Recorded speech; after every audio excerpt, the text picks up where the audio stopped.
Welcome, everyone, to another episode of the HR and Payroll 2.0 podcast. I'm Pete Tiliakis, and as always, I'm joined by the legendary Julie Fernandez. Welcome, Julie.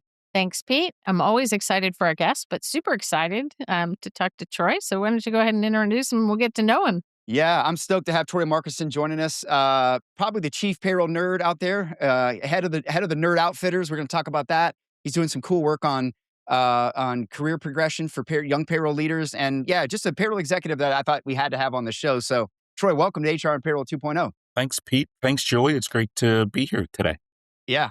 Exactly, man. We're really excited to have you. And Julie, want to do the honors? Yeah. In fact, I had my first chance to do some face-to-face and real-time interaction with Troy here at the Orlando HR SSOW event. It wasn't the HR event. It was the big SSOW event. So we got a whole bunch of folks together. And while we knew each other, we didn't really know each other that well. And we had a great time networking. Absolutely. But I didn't ask you this question, Troy. I didn't actually probe into how you got into the payroll space and why you stay. Yeah. So I am a rarity. I chose payroll. I chose payroll. Fell into it, I guess you could say, in a sense, in that my first college internship was in payroll. And, just very early on, I was telling someone recently, I remember the day, here I am, I just finished my sophomore year of college and, about second week into my internship and my mom asked me like, hey, how's it going? And I said, and I had spent all day just entering timesheets, right? Timesheets would come in the mail Monday morning and I'd spent literally the entire day doing nothing but entering timesheets. And I told my mom, I said, like, how cool is that? Like the responsibility that I have in doing that. If I get this wrong, there's a person that's not going to get paid correctly, and the trust that they had in me at that point in time. So yeah, that was my first introduction into it, and really have touched every aspect of it, literally every aspect of payroll. And yeah, why I stay in it is because I still have that passion today. Like we impact every single employee every single day, right? We literally fund the government's programs. And I know, Pete, you said it many times, right? Like if we get this wrong, people can go to jail. Yeah. If that happens. So, just the great responsibility, I love to see so many more people now recognizing the impact we have on employees' trust and engagement. And I know, Pete, your survey, calls some of that out, as do some of the other surveys as well. So yeah, it's been a great career. I still am learning something new every single day. The day that it's no longer exciting is probably the day that I start looking for something else. But it's been a wild ride so far. I love it, man. I love it. I love it. I love the way you're talking about recognizing the impact from that very early first job experience as an intern. And I think we all were given some crazy things to do, considering we had very little experience back in the day, right? I venture to say like, that probably doesn't happen anymore because it is acknowledged to be a really big, impactful thing. And yet, aren't we doing the same thing with AI agents that are being born into, a similar role in payroll, and you launch it and you think just because it's technology, it's not a newbie to the organization and doesn't carry that same risk. So just fascinating part of your story, Troy. Yeah. I think it's very formative to work in payroll young. For me, it was the military and it was more HR data maintenance and career data and payroll data impacting data. But looking back, it was incredibly formative for me. So it's good that you had that sort of awakening early and it wasn't just a job that you were which it probably was too when you're young, right? You're just trying to fit in. Yeah. Oh, yeah. They definitely gave me some crazy stuff to do as well. There was, one lady, she never liked to file any of her paperwork. So back in the day, right, you get that paper direct deposit form that had to go on employee record. Literally, she saved all of her paperwork for the entire year. And that was the intern's job. So when I wasn't entering time, I was for weeks just putting thousands of pieces of paper into employees' files. Crazy. Well, look, I want to talk about a lot of stuff here, Troy. But first, I want to ask you, man, you live in Dallas, right? Mm-hmm, Texas? I do. Yeah. Yep. But you've got a very Canadian accent. I do, yes. Are you a Canadian? I am Canadian. All right. Again, this wonderful career has taken me really all around the world. I am blessed to have an amazing family, an understanding family. I used to do payroll implementations, and when we got married, I didn't want to be a weekend dad, a weekend husband, so we picked up the family and moved them. So we've lived in Florida, we've lived in Indiana, California, a couple stops in Texas. And of course, having global payroll roles have seen the world with it. So, Yeah. so yes, don't hold it against me. No, But, no, we love it. We love it. I yeah, love Canada. I got a lot of great Canadian friends. I was just going to say, you don't sound like any of my Texas friends is all. definitely. No, the y'alls, those don't slip out very Yeah. often. No, it's all right. We'll get you. We'll get you to adapt. First, another thing I want to get into too, before we get into what you're doing with the younger generation here, man. You got to talk to me about the nerd clothes, man. I keep seeing your shirts; they're popping up everywhere. Hey, I love it. Ryan's I going to love it. kill me for doing this, but I love there it. we I go. love it. Payroll nerds everywhere. How did that come about, man? And Nerd Outfitters is your brand. I'm gonna make sure we Yes. share that. But like, tell me about that. What's the goal of that? Yeah, so it goes back probably 5 years ago.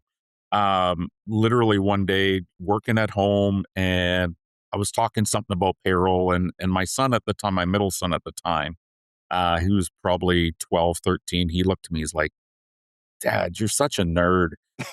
And I'm like, "Darn right I'm a nerd. Like, nerds run the world. Like, you should be Yeah, proud to be a nerd." Right? And so kind of since then, it started with him teasing me about being a payroll nerd, because I'm always talking about payroll or whatnot. And then it started last year. My wife, she made me kind of this first mock-up of Payroll Nerd, and I started to do some fun things on Instagram and TikTok, and started to wear the Payroll Nerd merch, and just random people started to reach out to us on LinkedIn, or I'd get a comment on TikTok or Instagram. How can I get one of those? And so the wife and daughter have really run with it, and they use my voice for some of their posts and whatnot. I But love yeah, it. it's been fun. Yes, there will be other payroll nerds at Congress. There's Good. hundreds and hundreds of payroll nerds at Congress. We want them all to wear their uniforms. Yeah, Uh, I love it. and be proud, because we all should be very proud of the nerdiness in us. And so, Yeah, that's what my wife and daughter are really focusing on, is like, don't be shy about it. Like, be proud, be unapologetic. That yeah, literally is one of their shirts, unapologetic nerd.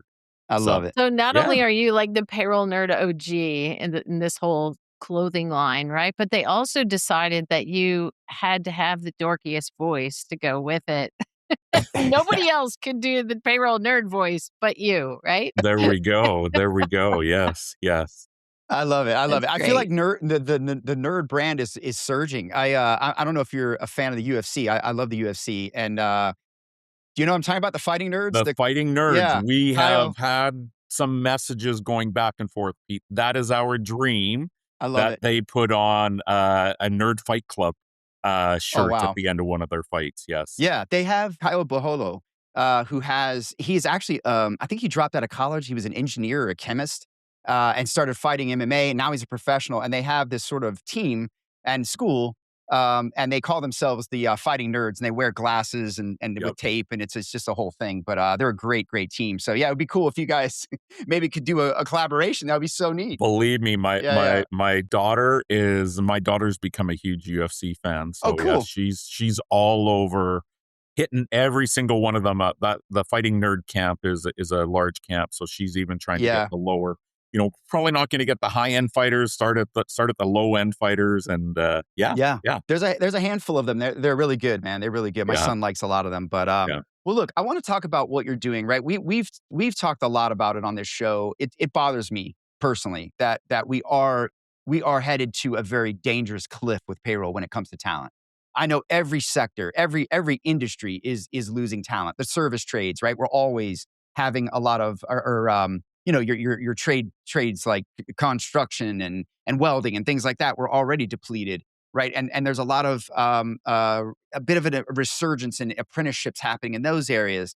But there's a lot of opportunity for us to, and there's always been a lot of opportunity for us to speak to and bring in younger generations into the workforce, coming into the workforce into payroll as a first stop. But I want to talk about that because I know you've done some group work on that, some research. Tell me a little bit about what you guys are doing. I can't remember what you called it. It was Yeah, Payroll 2040. So 2040. There you go. yes, yeah. So first off, Payroll 2040 is as we design the systems of the future. What I see in those meetings are people that look just like us. We've been in the industry for a Yeah. really long time. We know payroll inside and out, and now we're there to design the systems that we won't even be using, You're right. right? Yep. We're going to hopefully be sitting on a beach or up in the mountains, whatever, right? So I paused, some of those discussions and said, look, like we need different voices in this room.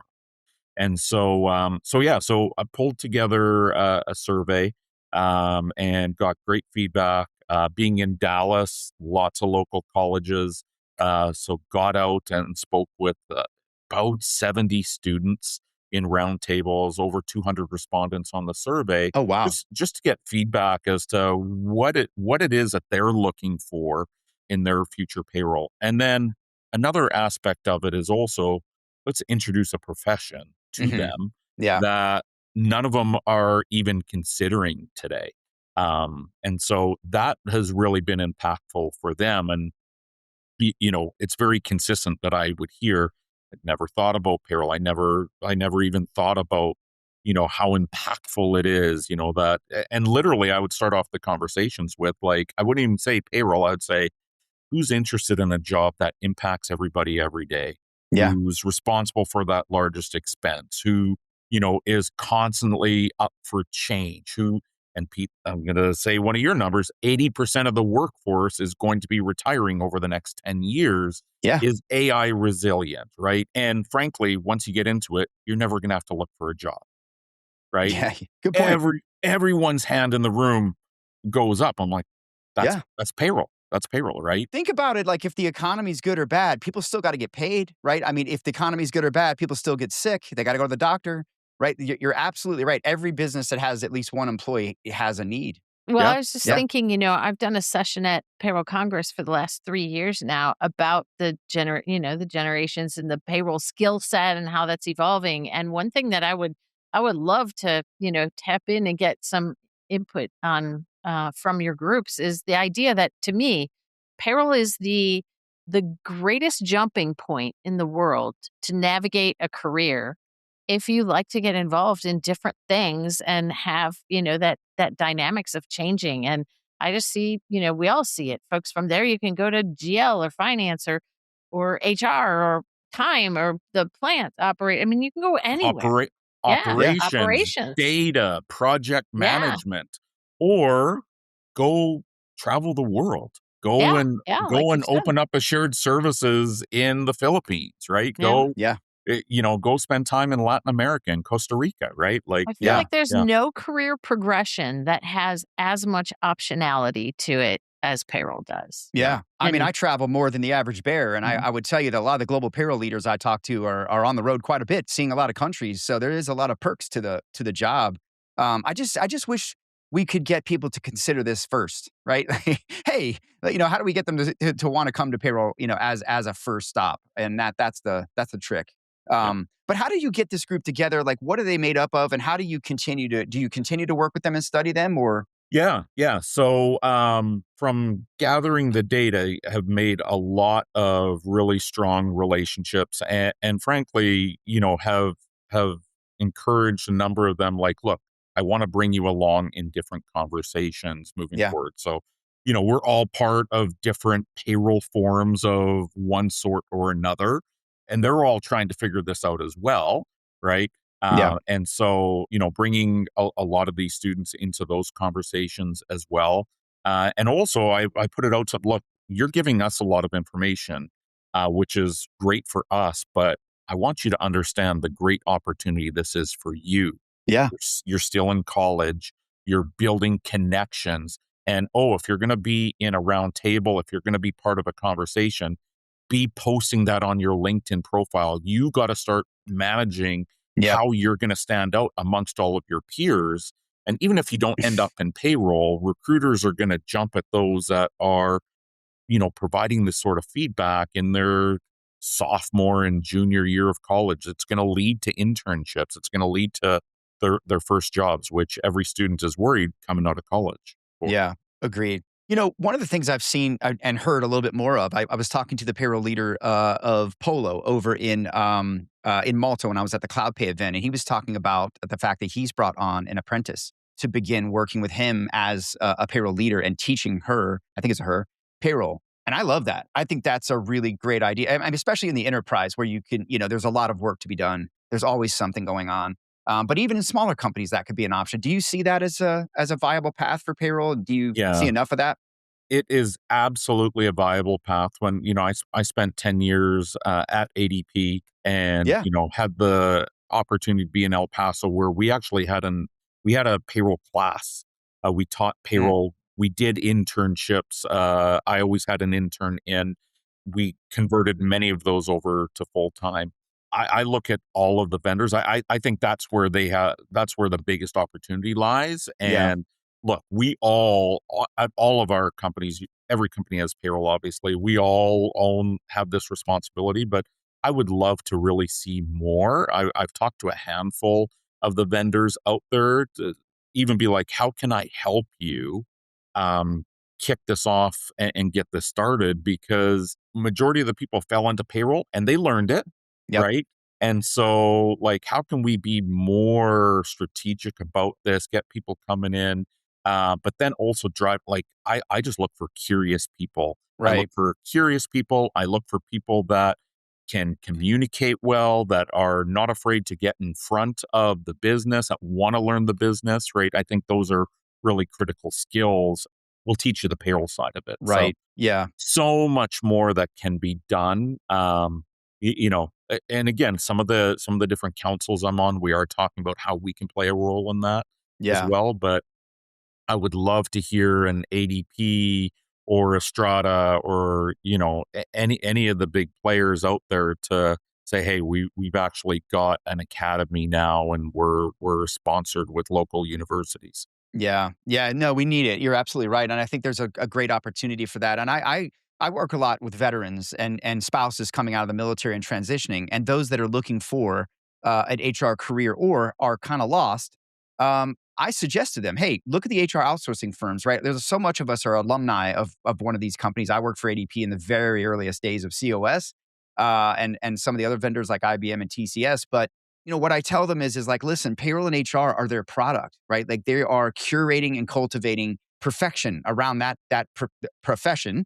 And that means they are constantly investing in educating and curating talent, bringing talent, developing talent in around their product.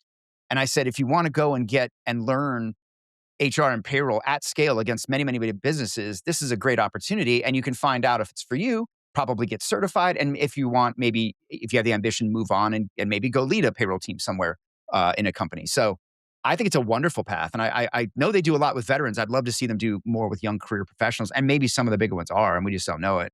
Yeah. Well, and Yeah. Troy, I'd love to see, as you're interacting with these, young aspiring professionals, and maybe even proselytizing a few of them and getting them into this field. We've also done a Gen Z series. And to date, that Gen Z series is more about them interacting with HR in the workplace, not necessarily because they've committed themselves to a career in this path. And so I think there's a great opportunity for you to have started some interactions and some relationships where we could also talk through kind of a Gen Z perspective and put that into our Gen Absolutely. Z series. Yeah. Yeah. Yeah. So what happens next with that cohort? Do you do more follow up with them, or what happens? So yeah, there's a number of them where they've agreed that, hey, we want to stay in touch and have follow-ups. And again, some of the different councils that I'm on, we are gonna bring those individuals in for further conversations. And again, start to build your relationships, right? You're Yeah. on a Zoom call with 30 other global payroll leaders, great Make some connections for you to friends. make. Yeah. Yes, Yeah, absolutely. yeah. Yeah. Do you think that the payroll associations are doing enough necessarily to kind of like I think they might have some scholarship type things, but like, do you think they could do a better job of maybe I don't know curating some of these groups themselves and maybe helping them Yeah. get Yeah. in the mix? They may be doing something. I'm not aware. I've Yeah, reached out and tried to help, and hey, we're all going to be at Congress here in a couple of weeks. And I'm definitely going to be tracking some people down for sure. Good. Have some further conversations because Yeah. we all, it's our responsibility because yes, there's that cliff is coming quick. Yeah, it is. And I think, look, every profession has a concern right now with talent, with birth rates, with just everything that's going on. So, I mean, first of all, we're burning out HR and payroll people, period. It's been coming and it's here. But more importantly, I think we're telling them, it feels like marketing is sometimes telling them that we don't need them anymore. And I think that is just so foolish. And I love that most of the, I would say all of the major vendors lean into trying to curate a human plus AI world, but the media, I think, gives this impression that, these sorts of administrative, I'm air quoting here, jobs, which we know it's much more than administration in HR and payroll, are somewhat going to be obsolete. And I just don't see that given the knowledge that they hold and the oversight that we need to trust these things. Even in the career, when you have to go back a long ways to remember what happened as you were exiting high school or college and getting kind of career guidance and counseling. And all of those things still look at payroll as being a bookkeeper, bookkeeper role. And so the fact that we haven't as an industry even updated, kind of that view of what payroll is doing is not helping your mission, right? Yeah. Right. No, absolutely. And look, the data, and we'll probably get into some of the data of the survey, but the students, the early career professionals, were very loud and clear that they want to deal with a human. And I was surprised to hear their lack of interest in using technology, not just with issues, but just in general. They said pay is too personal. Pay is too personal. I want to speak with somebody, and I also I don't want to be put on hold going through a call tree for 5 minutes and sit and wait. And like when I have an issue, I want to talk to somebody now. Yeah. Talk about that a little bit. Some of the data that you guys did get out of that survey. So you surveyed 200 students, I think. Yeah. Yeah. So kind of the guideline was student, early career professional. Hey, if some of them were still in high school, but hey, they've been working for 2-3 years, and hey, I want to hear about their experience as well. Yeah. Questions like, do they fully understand their pay? Do they trust their employer? Almost 50% don't trust their employer to pay them correctly. Wow. Right? Wow. This is the students that you... Yeah. Students, really career people. Wow. Yes. Yeah. So lack of trust. And then, of course, we all know what happens when we don't pay them correctly, right? That trust even drops more. And, 80%, 79%, I think the final number was, if there was even a $50 error, which we all think, $50, just put it on the next check. Not a big deal. We're not going to do an off cycle for $50. Mm-hmm. No, 79% said they would lose trust in their employer if there was a $50 error. Obviously, we then asked, if that was a $200 error, very different. Well, we see $50, $200 errors going on all the time. And then, it could even be on the employee's front. So, that was a big gotcha there. They don't understand their pay. Now, some of that is we got to meet them where they're at, right? They're early in their career, but do employers do a good enough job explaining all of the components of their pay? Troy, is it fair to say, like, even that, do you understand your pay? I mean, that's like basic workforce education, right? Like, do you even know what FICA is or what, like what things are being taken pre and post? Like, you're talking that level, right? Beyond what you would need to understand to process payroll and to handle the complexity. Yes. Yeah, no, absolutely. And you just said it, Julie, like, what's FICA? Like, us in payroll, we all know what FICA is. We all know when we see on a pay stub, SSER, we know that Social Security employer, right? But these are the things that we're putting in front of employees. Of course, they're not going to understand this stuff, right? It's not clear, and there's no tools available to make it clear. Or it's, well, we have all of that. Go find this FAQ on this portal. That good luck finding it. So that was a really big gotcha as well. And then just hearing about some of the things that, they are expecting education. They do expect their employer to help educate them, keep them updated, give them guidance. And, we always say in payroll, hey, you'll have to go and talk to your advisor. Yeah. Right. Well, who all has advisors, right? Like, right. Can we give some... Right. Probably doesn't know what FICA is either, But Pete, like we talk about, AI and payroll, that is where we have the real opportunity, is to be able to point them to, hey, here is your payroll assistant now to help guide you and provide a lot more of that, because they're expecting it. Yeah, agreed. Yeah, well, absolutely. I think all of the, the sort of digital natives are coming to the table now expecting technology to be part of the game plan, regardless of what they're doing. Even more than payroll. We all have kids in that age demographic, right? So I just a quick informal survey. I know when my kids started their first job, I took their first paycheck and sat them down at the table and asked them if they knew what they were getting for any of these things. Did you guys do the same? I'm going to say, really? I wait. My 17-year-old the other day, we were in the kitchen. This was probably a couple months ago, right? She works 2 jobs. She does the after school thing, like in an office with my wife's company. And then she had another job at like a coffee shop or something. And she was like, Dad, she was asking me about the taxes on her paycheck. She's like, why do I make this much and I only get this? And I was like, well, sit down, young Jedi. You know what I mean? I was like, we're about to bond. I feel this is like a payroll nerd call to action everywhere. Look, if you listen to this podcast at all and you have kids from middle school on up, right? Yep. Don't miss that chance. It is absolutely just a thrill as a parent to watch them just, get the blank stare and go, what? What am I doing? Yeah.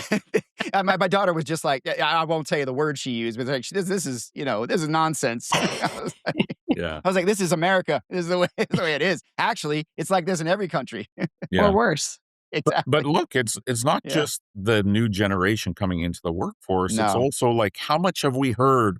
No tax on tips, no tax on overtime. I've had countless of my friends call me, hey, why am I still getting taxed on overtime? My employer's doing it wrong. I'm like, well, no, let me walk you through what that actually means. And like, why wouldn't my employer tell me that? Right. Like, so there's so much education. And again, that's technology. That's where AI can absolutely help us. Yeah. Yeah. How do you think that we're doing with the education the other way, upward speaking to the C-suite and educating them on what the hell we do? There's still a lot of just payroll ignorance, right? Not knowing what payroll actually is and what's going on and how serious it is. That's one of the things that was the mission of the Payroll Profession Confidence Index for me, was somebody has got to talk to the C-suites and tell them that what they're missing out on, and what they don't understand about the opportunity here. But do you think we're making progress that way as well? I think those that are very intentional about it, yes. I still see far too many payroll leaders, right? We don't want to be seen. Yeah. Right. We want to, and a lot of payroll leaders feel that they're successful if they're not seen and they're not heard from. And I think that's the wrong approach. Yeah. I think we have to be the unapologetic payroll nerd there and insert ourselves into those conversations. And start easy. Start with something as easy as sit down with each of your C-suite members and talk to them about their own tax situation. Because, every year, right, they'll get their big stock awards, right? And then they get a big tax bill at the end of the year. And they're like, well, payroll messed this up. Like, no. Let's be proactive. Let's have a conversation about what that is, or not even that. It's, well, you're doing this. You got this 1099 for this board work. You need to take that into account. Like, you're going to have to pay taxes on that at some point. Yep. Like, we can help you with that by setting up additional withholding, right? So even just simple things like that, do that. I'll tell you, every one of the C-suite members are going to appreciate that you took the time to explain that to them. But then you've started building that relationship. Boy, I don't know. Right. Like I'm thinking of the other option, which is the face palming, and having that person go, how do you know what I make? Well, like, duh. Where the wizard behind has to make this happen. Payroll knows all. We know every upstream process that's broken. Right. And, like, that's the other thing, right? Like, I was at an event a couple of weeks ago, and I was talking to a chief people officer, and I asked him. I said, "How often do you get in and understand the payroll data and what stores have more off cycles or payroll errors?" And he looked at me. He's like, "No, I never look." I'm like, "Well, you're focused on engagement and retention. That's key." Yeah. And it's going to tell you every other broken process upstream. Agreed. Right? Agreed. If your new hires aren't getting paid, if they're always getting missed on their first paycheck, you got an onboarding problem, right? Yeah. Your CFO should be, wanting to understand, hey, not just from a headcount perspective, hey, we've got to keep headcount down. Yeah, but your overtime's through the roof. Yeah. If you just brought in some extra headcount, it would actually be cheaper for us to do that, right? So, Right. yeah, start those conversations. They will listen once you put it in their language and what it means to them. Yeah, agreed. I was going to say that earlier when we were talking about kind of like career opportunity. Working in payroll, you have a line of sight to almost everything in the business in a lot of ways, at least departmentally, business wise, process wise, from HR, finance.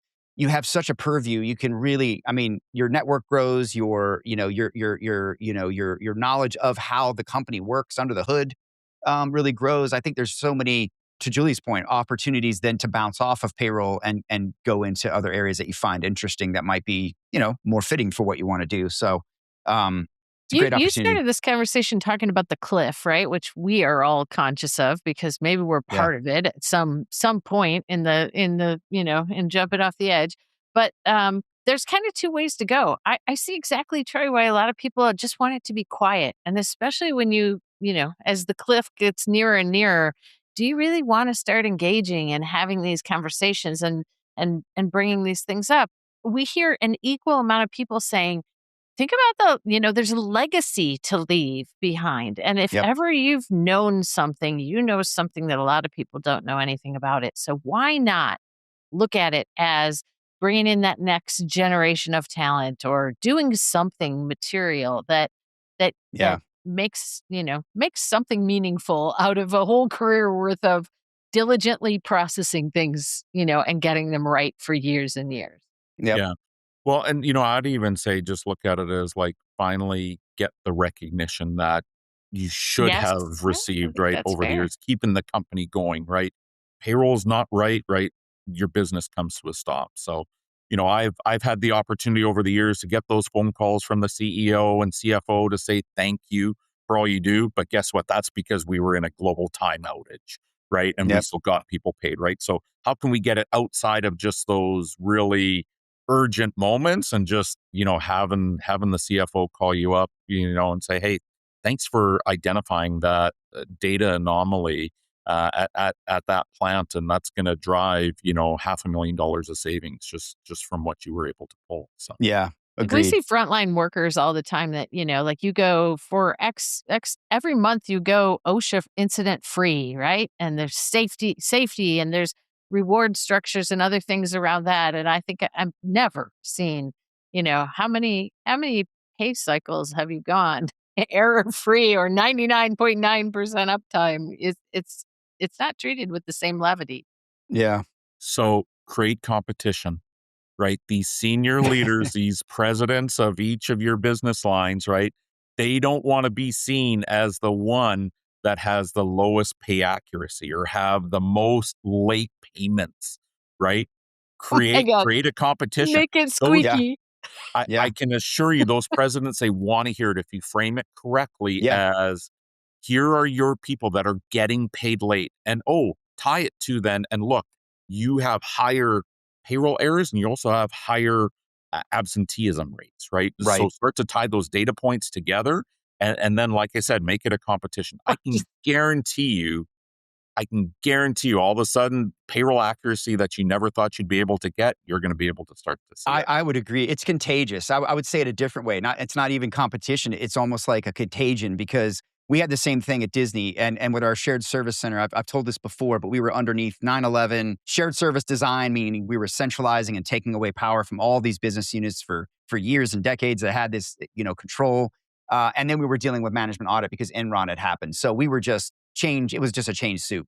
But what we did was we actually were able to get a line of sight and a line of communication to all of the business controllers. And I think we moved the needle for one of them and saved, 10, 20, $30,000 on something. And that got told to the other controllers who then wanted to have a conversation about how we could do that for them. And that was beautiful because now they were knocking on our door asking for data, knocking on our door for asking for our help. And it just switched the conversation to a whole other, it stopped being a pitch and an uphill push to being a downhill thing that we had help with. Right. So Yeah. it's real, it's material. And so I think when you can talk, that's where the data comes in, remove the emotion, talk real numbers, talk real impact, and something that resonates to them, I think you're going to get that ball moving a lot faster and be a hero, right? In a lot of ways to the org. So, Troy, I want to kind of round this out, man. I know you're part of the Chief Payroll Officer movement, the 30 by 30 with Jason Lee. I helped him get that off the ground a few years ago, and I love that he's brought together a really beautiful cohort of executives like yourself to continue advancing that. But like, what are your thoughts on it? Let's be just realistic. Like, do you think it's realistic? Do you think we'll see it? And is it even necessary? Right? There's a lot of debate about that. Do we need to be in the C-suite to make an impact? It needs to be elevated, definitely. I think for certain companies it may make sense. Would I love to see some chief payroll officers? Absolutely. I do know of one at my kids' college, at Texas Tech University. They have chief payroll officer there. And so I do think it may make sense in some spots, but I think overall in general, it needs to be elevated. We shouldn't just be, we aren't just a part of HR. We aren't just a part of finance, right? But does that mean we have to have chief in our title? Or does that mean that Agreed. we just need to be brought along and consulted on and help be involved in the design? So yeah, I would love to see it. I do think it may make sense for maybe some of the vendors. That might be a good place to have that sort of role. But yeah, it's interesting. I look at it more of just the overall, just elevating the role. I would love to see a lot more SVPs of payroll. Agreed. Yeah, I think at the end of the day, I've said this many, many times. It doesn't matter who they report to or what you call them or title them. It's when and how you engage them. And I think the important thing is that, right? That they are engaged and they are integrated, not just technically, but integrated into the strategy of the business, integrated into the HR strategy, which should be integrated into the business strategy and driving the business strategy as well. And as always, man, I'll say this again, payroll leaders are business leaders that just happen to sit in payroll. And it's time that we behave like that and start walking that talk and leveraging this technology and opportunity. So I love it, man. I love it. Well, look, Troy, thank you so much, man. Where can everyone connect with you? I'm going to share LinkedIn. I'll share the Nerd Outfitters. What else? Anywhere else we can find your work? YouTube, Instagram, TikTok, the Payroll Nerd. Actually running right now the Payroll Truth Project series. So kind of Mr. Beast style. I love it. Quick hit, like 1 to 2 minute, like literally explain. I think this week's episode is difference between pre-tax 401k and post-tax 401k. I love right? it. So just, educating there. I'm going to be doing some re-recordings of I did a series earlier around why payroll is a career worth choosing. Mm-hmm. So yeah, that's another place as well for sure. And nerdoutfitters.shop. You can find us as well on all of the socials as well. I love it. I love it. Well, send me all those links. I'll make sure they're in the description or any that you want in there. And yeah, we appreciate you, man. Thank you for being a friend of the show. Let us know what we can do to help you with your research, with your work. If we can amplify anything, we're happy to do it. And yeah, and look, and thank you to the guests, our audience, I should say, not just our guests, but and thank you for always sticking and staying with us. Make sure you subscribe, follow, share, like, rate, whatever you can do. It all adds up. So, and we'll be back with more content.